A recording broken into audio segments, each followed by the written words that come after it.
Welcome back to Tousi TV, your global news channel. We have some latest news updates coming from Marseille in France, as yet another North African Islamic migrant has caused absolute mayhem on the streets of Marseille. And we're going to give you guys the latest information on this. We have a couple of videos.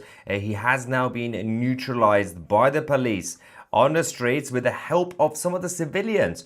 Some of the French local residents who started throwing stones at him after he attacked a number of people. Unfortunately, 5 have been stabbed and hospitalized. We're going to give you guys the actual context of this story as well, because there's not enough coverage on this from the mainstream media, because, as they would say, this is yet another isolated incident. The authorities have admitted that the suspect was already on their watch list and he had multiple convictions in terms of criminal record, and yet he was still allowed to do this.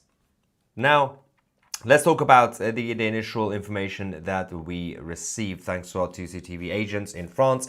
A Tunisian migrant carried out the stabbing attack in Marseille, injuring 5 people while he was busy shouting Allahu Akbar, or Alan Snackbar, as we say on this channel. Initially, the motive was not quite clear.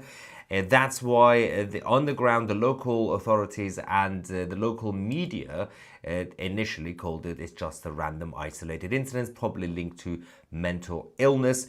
Then we have now received more information about why this happened. I mean, firstly, the actual emotional motive, you can never guess, because these people are complete barbarics. They don't think like the way I think or you think. And so you have to be automatically, by nature, a little bit crazy to do something like this, to target innocent people. But there was a reason from his perspective. He was a little bit angry. We have more information about who he was. He has now been identified as Abdul Kadara, who was 35 years old. He first stabbed 3 people near a kebab shop in Marseille, then moved towards the St. Charles station before returning to the initial scene of crime and injuring 2 more victims. Let's go.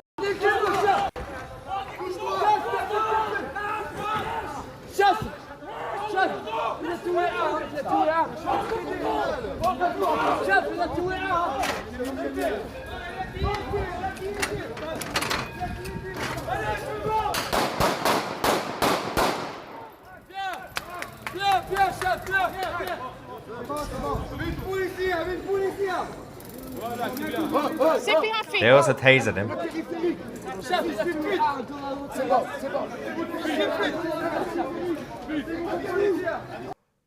But things were escalating beforehand as well. So the police officers initially attempted to stop the attacker with a taser. But after he advanced with 2 large knives, they had no other option but to obviously shoot him directly. Authorities, as I said, confirmed that he was already known to security services, and he was also listed in the TAJ criminal records database.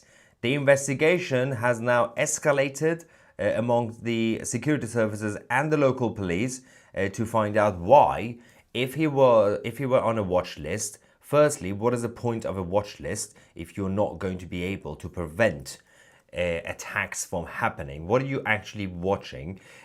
Considering that he was also convicted multiple times, doesn't he, I mean, if you're not going to do deportations, which you should, foreign criminals should not be in your country. If you're going to keep him there for some reason, shouldn't he be receiving extra monitoring? That should be common sense. But clearly that is not the case. As I say, he was armed with 2 long knives. The next video we're going to show you is just before that, when a couple of civilians on the ground started throwing stones at him. That managed to contain him a little bit. And then they blocked him with furniture until the police got on the scene. If it weren't for the brave people who were there fighting back, more could have happened. More bad things. Let's go.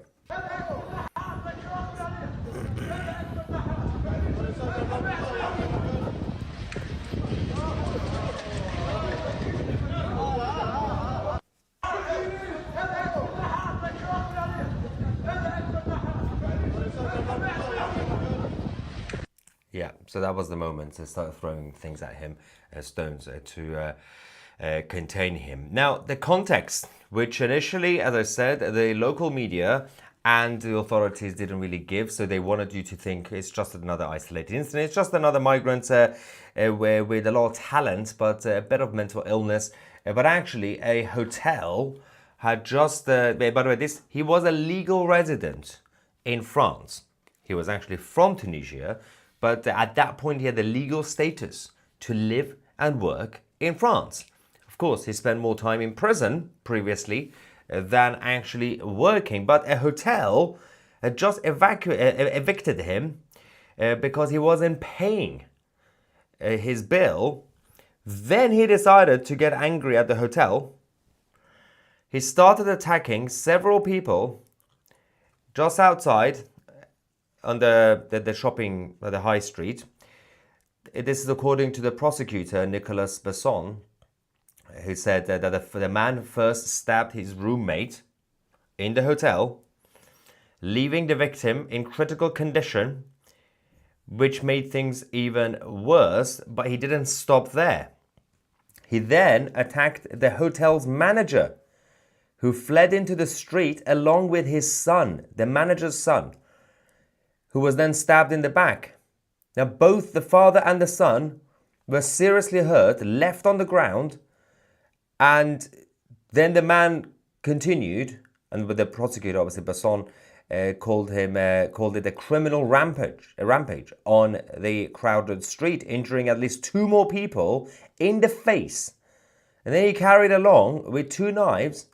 Witnesses said that he was shouting religious and incoherent things, including, of course, the infamous Allahu Akbar. The judicial sources have now said that there were no grounds for France's anti-terror unit, PNAT or PNAT, to get involved in the case. You heard that right. They said, this is actually the judicial sources, that there were no grounds for the anti-terror unit in France to get involved. He, despite the fact that his background, ignore the background, where he's from, right? Just ignore that for 1 second. I don't really care about that, because that's a whole different problem. Firstly, he's a foreign criminal who shouldn't be in France in the first place. For whatever reason in his brain, he started to become, act like a barbaric idiot, then become actual evil quite quickly, first attacking his roommate, whoever that was. Then he starts shouting Allahu Akbar, starting targeting random civilians. That by default is terror. This man was not a lover of France or liberté. This man did not have any respect for French values. He terrorized people on the streets. That is terror. And it is the job of the anti-terror unit in France to get involved. You had him on a watch list. What is the point of your watch list? Is it just a random list? You're going to keep it in your office, have a look at it every morning? When somebody on that list does something evil, apparently it's still not their job to get involved. Isn't it fascinating? How many times have we heard the same position, the same level of defense from authorities in very similar countries? Well, not similar in terms of heritage or history, but similar in terms of current governance. Countries like France, countries like Germany, countries like the United Kingdom, countries like Sweden, and relatively Belgium. I'm specifically naming these countries. Not all of them, because the others will have their own problems. But you don't even see this level of reaction or terrible lack of reaction from Denmark or Norway. This is a very specific thing when it comes to the security services and the police and their so-called watch list, which is completely pointless.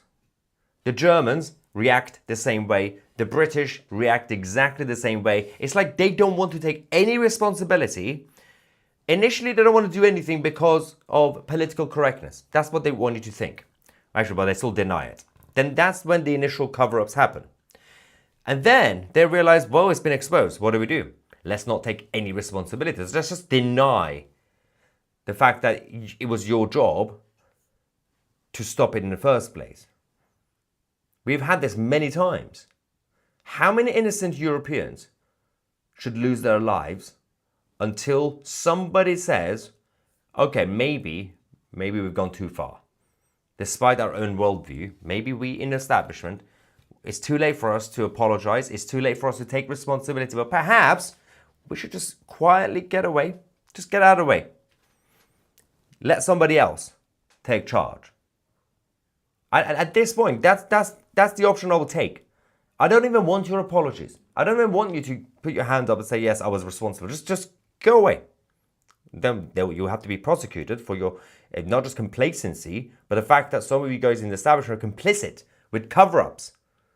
In France, especially in France, many times. How many people in Paris have complained to the authorities about these crimes and they've been completely ignored? How many times have we have to experience the same thing in the continent of Europe? Now, there's more reaction here as well. We got the super chat from Samuel saying, wedding gift for you. Thank you very much, Samuel, for that. And Pauline says, no war in Tunisia. Why was he in France? Because European countries, the Western European countries, are soft touch. Of course, you know, these are economic migrants who are not really, you can't even call them economic migrants, because economic migrants are supposed to be contributing economically, at least, if not culturally. They're supposed to be adding to the economy. They are taking from the economy. They are invading. That's what it is. They are thieves. They are criminals. They are very different to genuine legal economic migrants who came to Europe decades ago and integrated. Now, you could still make an argument about cultural differences or integration. That's a whole different conversation. But we've had many French people moving to London because of President Hollande about 10, 12 years ago. We've had many people from Britain moving to Spain, for example. There's been so many other exchanges, the Germans moving to the United States. It's not that. These are economic migrants, and they contribute, and they pay their taxes. One thing is about the cultural incompatibilities, but the biggest issue is that you can't even call these people economic migrants because they are just thieves. Because they initially are thieves, because they are stealing. They are stealing from the resources of these nations. Then they also show their true face, which is the hatred that they have towards France, for example, in this case. Towards the people of France, towards the flag, towards the values. They want to impose their own worldview. These watch lists are no use. What were they watching when this was happening? Yeah, mental health. Yeah, these are excuses stupid anyway. But the fact that, the thing is, if it weren't for the press to actually, and some people in the police actually releasing that information, that, yes, actually, we now know who he was. He was already, he had multiple convictions. There should be, apart from your obvious radical policy, which should be now mainstream, which is about the fact that no foreign criminal should be in your countries right now. Forget about the fact that illegal migrants should all be deported. If somebody has multiple convictions, there should be basic legislations, very basic, that even the center-right and the center-left parties should support. This is not radical. This isn't even about, oh, well, you entered the country illegally, or you committed a crime back in your country. No. This is about, this should be something that everybody should agree with. Everybody, even the left. If a foreign national has now come here and commits multiple crimes and is still an ongoing threat to society, that he has to be on a watch list, I'm pretty sure everybody from the center-left and center-right and the center and every other side, apart from the radical left, they should all agree, people in governments, yes, that one at least, let's start with that category. deport them. And then we could talk about everybody else. Then of course we could talk about, we could keep pushing what we want, which is all foreign criminals out, all illegal migrants out, anybody who wants to do treason, anybody who refuses to culturally integrate, everybody out. But let's start with this. I would take this little tiny victory, tiny battle. Nobody is talking about that. There's another super chat. The last boomer says Islam is a death cult that will not stop until they rule the world, from America. Yeah, I mean, the thing is, it's so hardwired that this guy who started obviously attacking people, innocent people, randomly, and the moment he opens his mouth and says Allahu Akbar, the moment somebody like that says that, you know, hardwired. They don't even think about it at that point. They are in a death cult. They don't see it that way because they believe that they are self-righteous. That's how they see themselves, because Islam told them you're superior. Islam is about strong and stable. But when they lose, you'll be a victim. But you are supposed to be winning. You are supposed to be taking over the world. So they don't even think about this. So these are not necessarily some sort of senior competent villains plotting in a dark room about Islam taking over the world. This ideology is a virus that's infected everybody on every level, and it's actually random idiots, barbaric idiots, who end up carrying out these acts. So you don't necessarily need to have some sort of genius villain from the world of Islam plotting anymore, because the virus itself is doing the job. It's infecting everybody. And our governments are allowing it to happen. David says, if you hear Alan snack bar, it is Abdul coming. That's usually the case, yep. Rosemary says, there should be no such thing as a watch list, just deport those suspected. Yeah, I mean, at least, again, start with the obvious ones that you have enough evidence. Not even just, well, that guy walks weirdly, we're just going to keep an eye on him. Not even just that. I mean, I would deport everybody. But you know, he didn't just have one criminal conviction, multiple. You shouldn't be on a list. You should be on a plane. Straightforward. And France have been trying to push them out, relatively speaking, the French government, towards England. But they can't do it with all of them. Because there's so many. There are so many of them in France, criminals. They can send some towards England, but they still can't push everybody out. The French society does make it a little bit more difficult for a lot of the, especially illegal migrants from Islamic cultures, to want to stay in France. So there are those from North African countries and the former colonies of France who do stay, and they find a way to fit in, not in a good way, not in an integrating into society, but just to fit in, because they have this hatred towards France, historic hatred. And they are there to take advantage. They are there to take from France. But the other migrants who have no connection to the history of France, when they go to France, especially from, for example, South Asia or the Middle East, anybody from, I don't know, Pakistan or Afghanistan, when they end up in countries like France, society in France doesn't make it comfortable for them to stay. But there's a place right nearby that is very welcoming, is very generous, is very tolerant, is very liberal.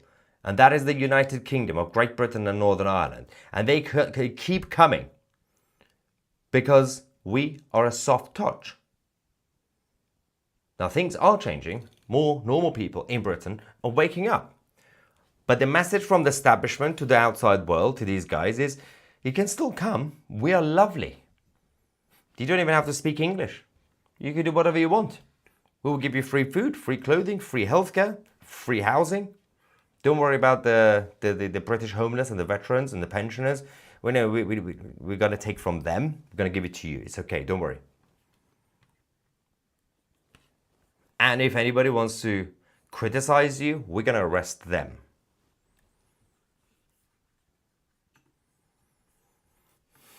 Brad says, thank you for covering this critical development, which is central for all of us I appreciate that, Brad. Thank you.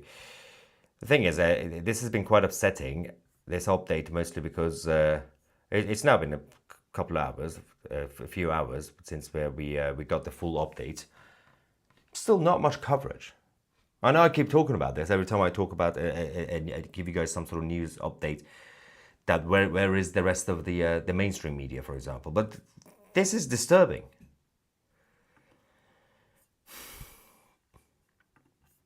All right, let's quickly go to the members of Tousi TV Plus in our chat forum as well. If you want to join these guys in the chat forum and of course get access to the full channel that we have. We do have a limited offer now, 50% off annual memberships of Tousi TV Plus.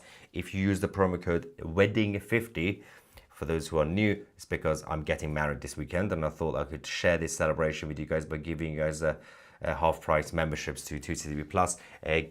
Scan the QR code or use the link in the description, and of course download the Tousi TV app from your app stores for free, the home of geopolitical news. You can only use the promo code on the website directly, and then when you get the app, you can log into the app as well. All right, let's go to the members.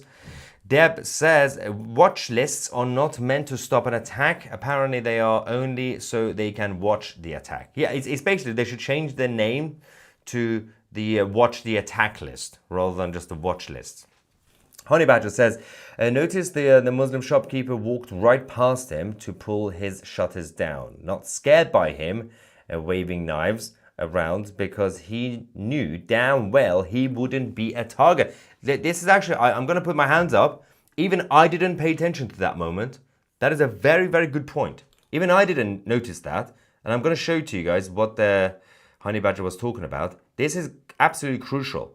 This shows the wider problem, how normalized it is among these sort of cultures that they know I'm not going to be a target. Let me just show you. So this is the moment. Look at it. So that's the guy. To his right, to our left, behind him, like that guy.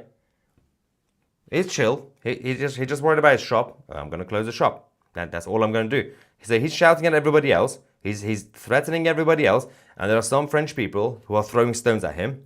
That guy, the shopkeeper, is just like, oh, okay, I don't want trouble. So I'm just going to close, bring down the shutters. And that's all I have to do, because even though he's right next to me, he's got a massive knife. He's not going to attack me. He's going to go for all the others. He knew. He knew he would be safe. How many isolated incidents need to happen before our governments get it? I've had immigrants feeling the need to let me know how long they've lived here and how unhappy they are with illegals. We've had this in London, for example. A lot of the protests outside the migrant hotels, especially, for example, in East London, in Canary Wharf, with the Britannia Hotel, big migrant hotel right now, massive issues in that area. The people who are outside that hotel protesting alongside the British natives and the patriots are actually legal economic migrants or genuine political refugees from years ago and decades ago. A lot of them first generation, some of them second generation, they were born here to foreign parents, and they are also furious. And by the way, it's a good thing.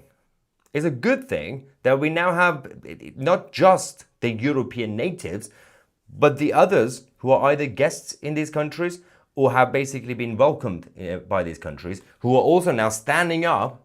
Because a few years ago, a lot of them wouldn't have, been like, oh, I'm not going to go out here. I'm probably not happy about this, but how can I go and stand there and fly the French flag alongside the white, more kind of right-wing French? But now people are saying, I don't care. We're going out. We're going to fly the St. George's flag. We're going to fly the German flag. Even if we are guests in these countries. Scrolls Away says he should have been allowed. He should have been allowed to stay for free. He's the victim here. He's the victim. Yes, that's basically the narrative. Darren says coming soon to a street near you and I. Well, they're already here. Yeah, I imagine the French are more bothered that he didn't become our problem in time. Stay safe, everyone. Alexander says, happy wedding and holiday. May you have less butterflies in your stomach than Maduro. Obviously, you are in an opposite situation. This is the beginning, not the end.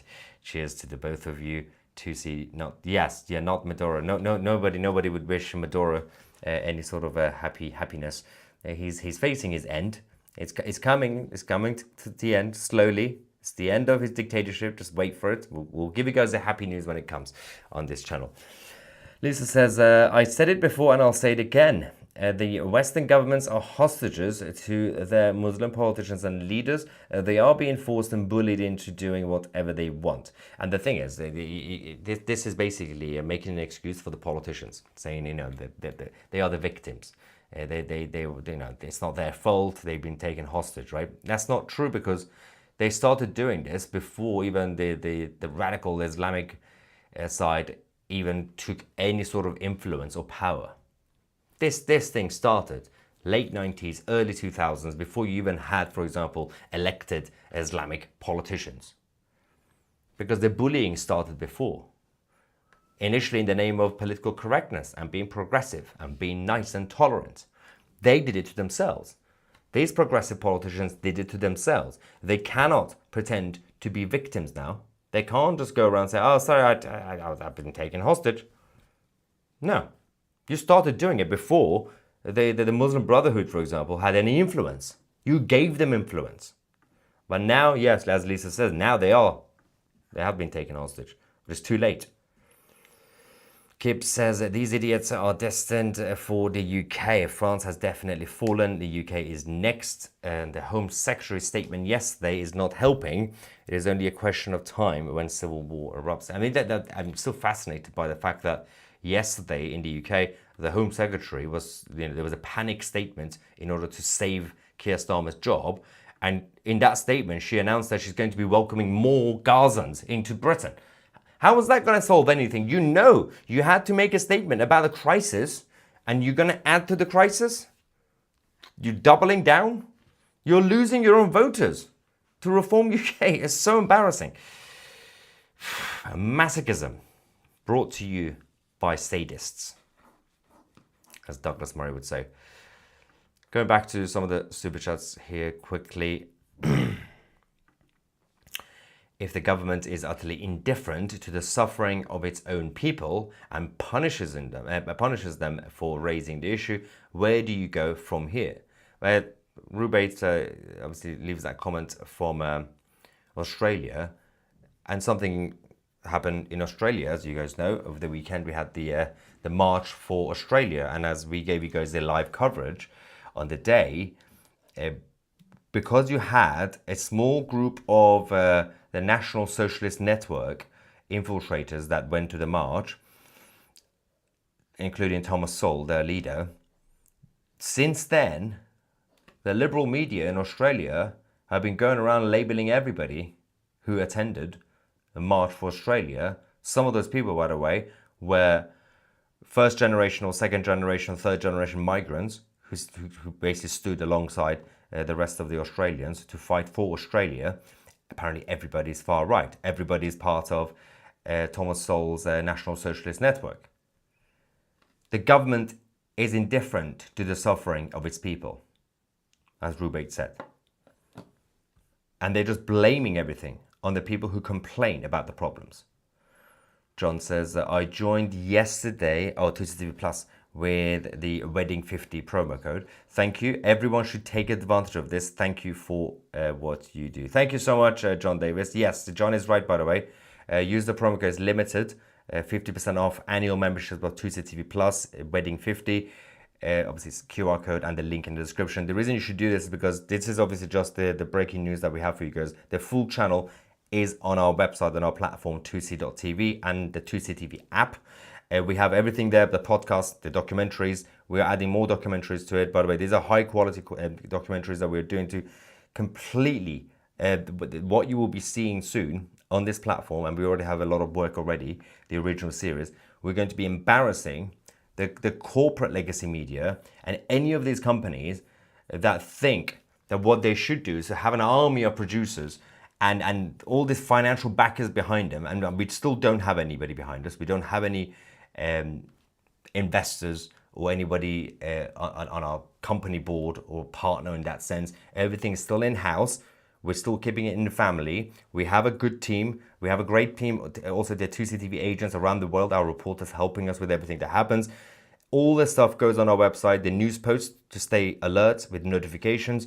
Obviously, the live shows is still on YouTube, but everything else that we do, documentaries that we will be adding. So if you want to support us, but also you want to get something out of it, this is the best thing you can do. Just take advantage of the promo code wedding50. Also, it's a wedding present to me and Danielle this weekend. As I said, we'll also be giving you guys a few minutes live stream from the wedding on the night, just as a thank you, I guess.